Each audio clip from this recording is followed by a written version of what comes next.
Se il nuovo mondo non era tanto nuovo, il vecchissimo mondo era in parte seminuovo. Parliamo dell'India, paese di templi millenari, fantasiosi ed elaborati. Siamo abituati a considerare questa terra come il luogo dove abbondano i templi induisti. Invece ci sono anche molte chiese cristiane, anzi cattedrali gotiche. Sono poco conosciute perché i turisti preferiscono visitare i monumenti associati all'antica civiltà indiana e anche perché le cattedrali, essendo state ridipinte, hanno perduto in parte la fisionomia originaria che caratterizza queste specifiche costruzioni in tutti i paesi del mondo, a riprova che un'unica visione architettonica animava la terra intera. Ci sono anche qui, vicino ai templi indiani, e la loro presenza richiedeva una spiegazione. Per questo si è fatto ricorso a un copione già collaudato.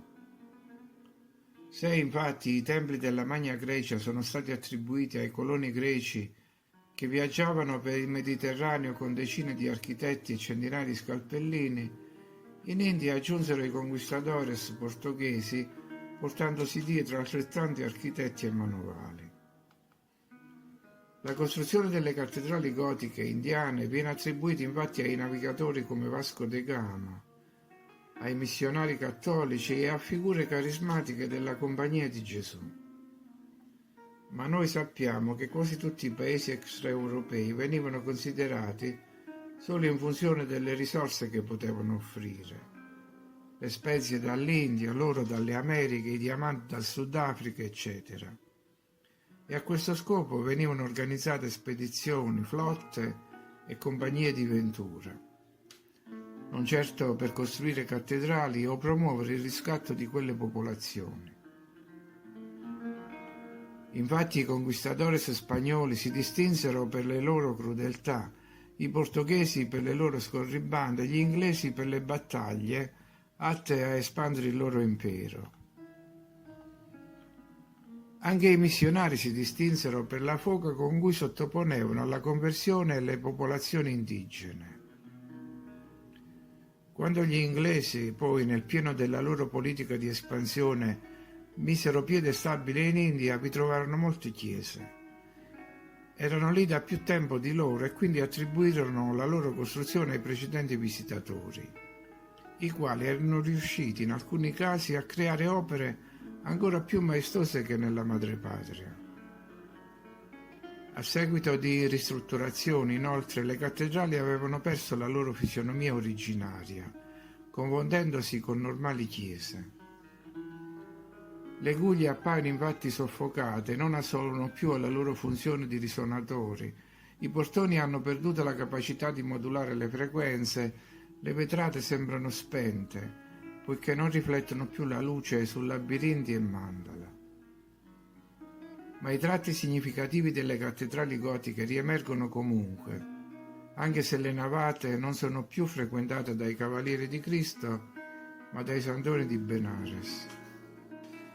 Molte di queste cattedrali si trovano a Goa o nella regione del Kerala.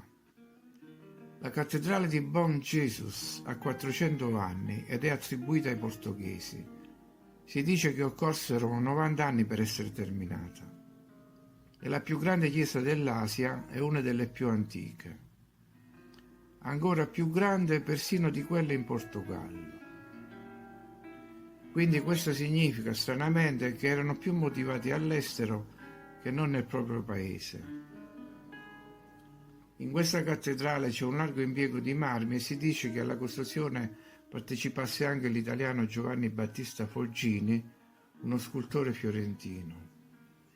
All'interno della chiesa, in una teca d'argento, sono custoditi i resti di San Francesco Saverio, uno dei promotori della Compagnia di Gesù. La cattedrale di Santa Filomena del 1840 è una delle più interessanti. È la seconda più grande in Asia ed è rimasta integra esteriormente. La facciata presenta 2 torri gemelle di 50 metri. Le torri somigliano in maniera impressionante a quelle della cattedrale di Colonia.